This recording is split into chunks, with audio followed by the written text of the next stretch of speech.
It's a good ROI activity.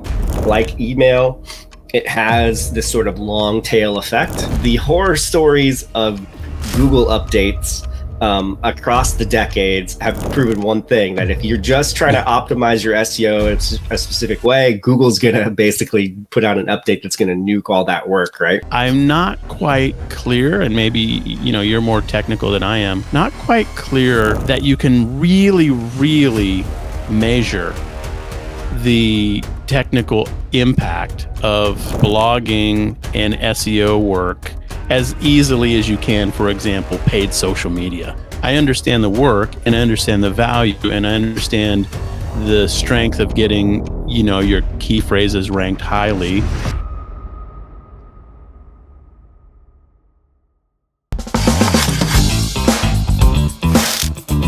Basically just the front end sales channel. He developed a strategy because in his own business he wasn't profitable with the strategy.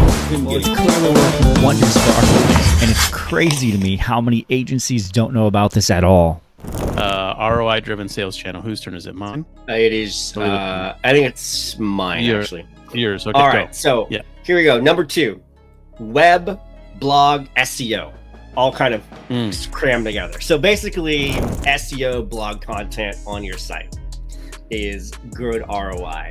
And I can see that, right? So if you're going to layer in, again, content marketing is going to have some impact potentially on your blogging. I would consider blogging part of content marketing. SEO, if you are aligning your blog content to go after specific keywords 100%, you're trying to improve your website's organic reach. I think that is, it's a good ROI activity, right? Like email, it has this sort of long tail effect, and you can get a lot of benefit out of it. But there are some disadvantages as well, right? Like it's not something I would tell anybody to put all their eggs in one basket into. And you shouldn't do that anyway in marketing, but particularly SEO, because the horror stories of Google updates across the decades have proven one thing, that if you're just trying to optimize your SEO in a specific way, Google's going to basically put out an update that's going to nuke all that work, right? Yeah. And so just got to be careful from that standpoint. To be honest, I'm really surprised that this is the second best. I wouldn't have imagined that it would be on the top of the list. It feels old to me. We've been talking about blogging for the last 20 years. I mean, it was one of the original formats of, internet marketing. I think the reason it feels surprising to me is because the framing for this survey was, what's your top 5 ROI-driven sales channel? And I'm not quite clear, and maybe, you're more technical than I am, not quite clear that you can really measure the technical impact of blogging and SEO work as easily as you can, for example, paid social media. Paid social media, you've got metrics, you've got return on ad spend you can look at. The blogging SEO piece, I understand the work, and I understand the value, and I understand the strength of getting your key phrases ranked highly, but I wonder how people are technically monitoring that.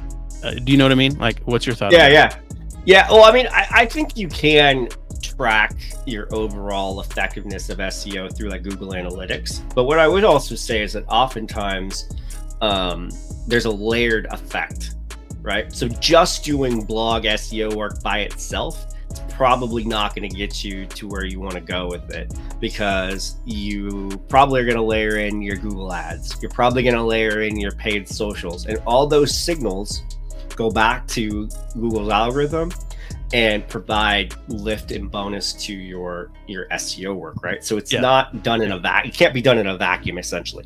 But I do think you can track like your organic impressions, the growth of your site, your backlinks, all that kind of stuff that you're generating, to an extent where you can somewhat track it. However, you can't and this is true of all ROI? things.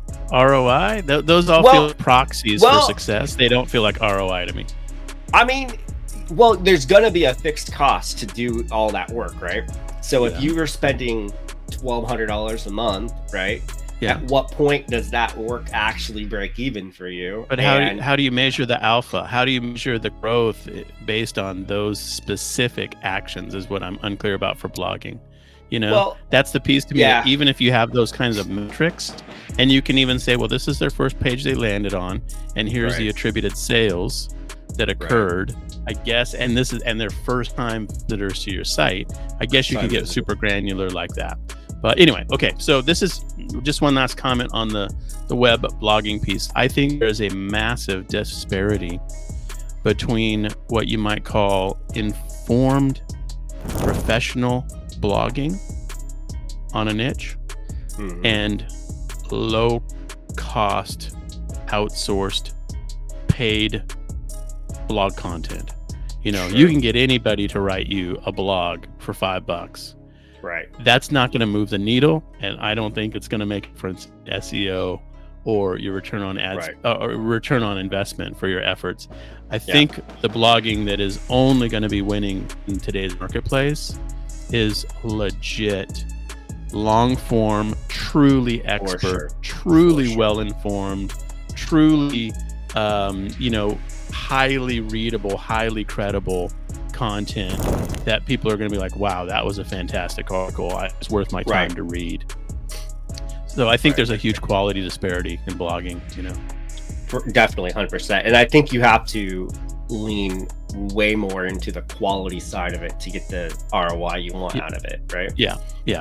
For sure. In other words, you'd probably be better off to pick any dollar amount you want, but let's just say pick $500 for one insanely great blog post, than you would be to pay $50 for 10 blog posts that were mediocre. Just go for quality, not quantity, Right. So. The other thing to keep in mind too is that this survey is expansive beyond just e-commerce, right? For HubSpot. Sure. So if I wrote a case study as a blog and I'm selling a $10,000 service to a B2B client, that might have way more ROI than, a blog, like a recipe about, how to make a certain thing that puts your product in it, right? So, you do have to kind of contextualize this data for your business in order to really make it right. viable. Good point.